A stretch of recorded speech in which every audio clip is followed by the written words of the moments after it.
Welcome back to the social class, students. This is your fourth and last video of lesson 2 geography, weather and climate. So last class we just concluded up to this, and today we are going to start from humidity. So what is humidity? So humidity is the amount of water vapor in the air. So in Tamil we say Eerapadam, right? Okay, the amount of water vapor in the air is called as what? Humidity. Okay, so we'll just start the heading. Humidity refers to the degree of water vapor present in the atmosphere in gaseous form in particular time and place. So in atmosphere the degree of water vapor will be present in a gaseous form. It will be present for particular time or for the particular place. It ranges from 0.5% by volume in atmosphere. So this water content in the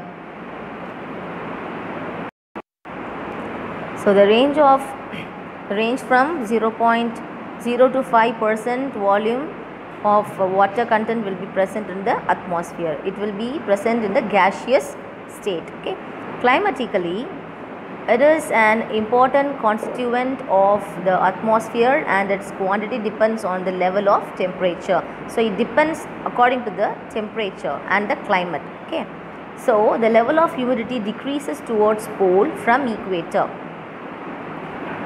So the level of humidity decreases. So if this is the earth, so this is the equator. So equator. So this is North Pole, this is South Pole. Okay.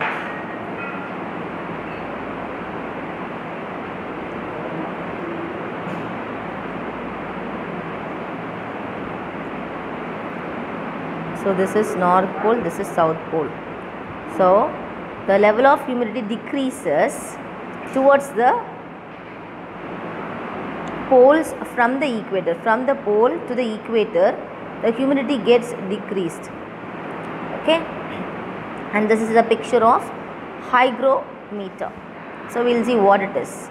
So first, humidity is expressed in different ways. We will see what are they. First one is specific humidity. So what is specific humidity? It's a ratio of a water vapor content of a mixture to the total air content on a mass basis. So specific humidity is a ratio of water vapor content of the mixture to the total air content on a mass basis. It is expressed in grams of vapor per kilogram of air. So it is expressed in grams of vapor per kilogram of air. Next, second one is absolute humidity. So absolute humidity is the mass or weight of water vapor present per unit volume of air. It is expressed usually in grams per cubic meter of air. So specific humidity is expressed in grams of vapor per kilogram of air, whereas in absolute humidity it is expressed in grams per cubic. There it is kilogram, here it is cubic meter of air. And next one is relative humidity. So relative humidity is a ratio between the actual amount of water vapor present in the air and maximum amount of water vapor it can hold at given temperature. So it is expressed in percentage. Next, generally warm air holds more water vapor than the cold air. So warm water vapor holds more water content than the cold air. When relative humidity reaches 100%, the air gets saturated. So the humidity, when the relative humidity, so what is relative humidity we saw? It's the ratio between actual amount of water vapor present in the air and the maximum amount of water vapor it can hold at a given temperature. Okay, so when a relative humidity reaches 100%, the air gets saturated. In this condition, the temperature is said to be at dew point. Further cooling will condense the water vapor into the clouds and rain. Relative humidity affects human health and comfortness. Very high and very low humidity are injurious to health. It also affects the stability of different objects, buildings and electrical applications. So next, coming to measurement of humidity.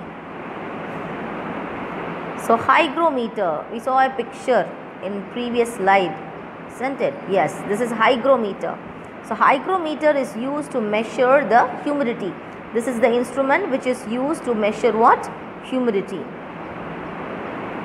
So hygrometer is used to measure the humidity, which comprises a wet and dry bulb plate side by side in Stevenson screen. So this is the picture of hygrometer, and another one is digital hydrometer. Do you know? With decreasing air pressure, the availability of oxygen to breathe also decreases. So when the air pressure gets decreased, the oxygen availability to breathe is also getting decreases, right? At a very high altitude, atmospheric pressure and available oxygen get so low that people can become sick and even die. So when you climb up to the altitude, the atmospheric pressure which is available, that is available oxygen in that atmosphere, will be very low. So when we climb up to the mountain side or any altitude side, we become sick because of less oxygen availability. So even some people die because of unavailability of oxygen. Okay. Mountain climbers use bottle oxygen when they ascend very high peaks. You could see mountain climbers, they will be having bottle oxygen with them when they are rising up to the peak of the mountain. They also take time to get used to the altitude, as a quick move from high pressure to low pressure can cause decompression sickness. Aircraft creates artificial pressure in the cabin, which makes the passengers remain comfortable while flying. So next we are going to start wind. The horizontal movement of air is called wind. We all know it, right? The horizontal movement of air is called wind. Vertical movement of air is said as air current. So horizontal movement of air is called what? Wind. The vertical movement of air is said to be air current. The winds move from high pressure to low pressure. So the wind will be moving from high pressure to low pressure. Unlike other elements, wind is made up of a series of gusts and eddies. What is gusts? So gust is nothing but a sudden strong rush of wind. Okay, in Tamil they say balamana kaatru, right? A sudden strong rush of wind is called as gust. And eddies is nothing but a circular movement of wind is called as what? Eddies. That is, in Tamil we say sural kaatru. Fine. So these are called as gust and eddies, okay, which can only be felt and not seen. We cannot able to see gust and eddies, right? Winds get their name from the directions from which they blow. So the winds are getting name from the directions where they are blowing from. Okay. For example, we can say wind blows from southwest is called as southwest wind. Got it? Okay. Next one is the wind system are broadly classified or categorized into three as follows. What are they? First one is planetary winds, second one is seasonal winds, and third one is local winds. So here it is. So planetary winds. Planetary winds are the ones which blow almost in the same direction throughout the year. So the planetary wind or the wind which blow in the same direction. It will be blowing in a single direction only, but it will be blowing throughout the year. That wind is called as what? Planetary wind, or it is otherwise called as permanent wind. They have given it here, permanent. So they are called as permanent or planetary wind. Okay. Trade winds, westerlies and polar easterlies are the types of prevailing winds. So these are the types of planetary winds. What are they? Trade winds, westerlies and polar easterlies are the types of prevailing winds. The second one is seasonal winds, or those which change their direction according to season in a year. So seasonal winds will be changing according to their season. Okay, they will be changing the direction of blowing wind, right? So they are called as monsoon winds. So these seasonal winds are otherwise called as monsoon winds. These winds blow from sea to land during summer and land to sea during winter.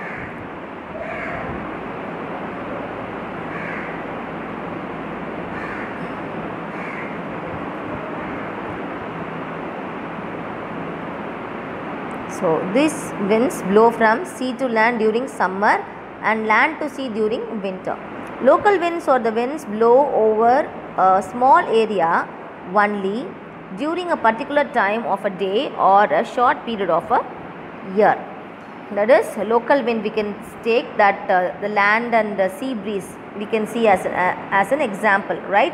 Local winds are the winds which blow over a small area only for a stipulated time, only for a particular time in a day or in a short period of a year. Next, the Beaufort scale is a scale for measuring wind speed. So this is the scale which is used for measuring the wind speed. It is based on observation rather than accurate measurement. It is the most widely used system to measure wind speed today. The scale was developed in the year 1805 by Francis Beaufort. He is an officer of Royal Navy and the first official used by HMS Beagle. So do you know?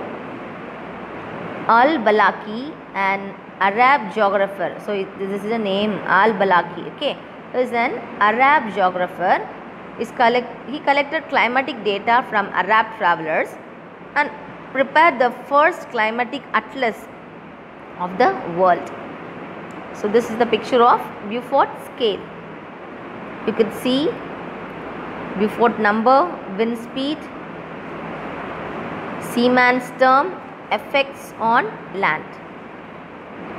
Next one is measuring wind direction and speed. Meteorologist measures wind direction during wind vane or wind cock. So what is who are called as meteorologists? One who studies about climate is called as meteorologist. Okay, they use wind direction. They used to measure wind direction using what? Wind vane or wind cock. Wind speed is measured by anemometer. Wind speed is measured by what?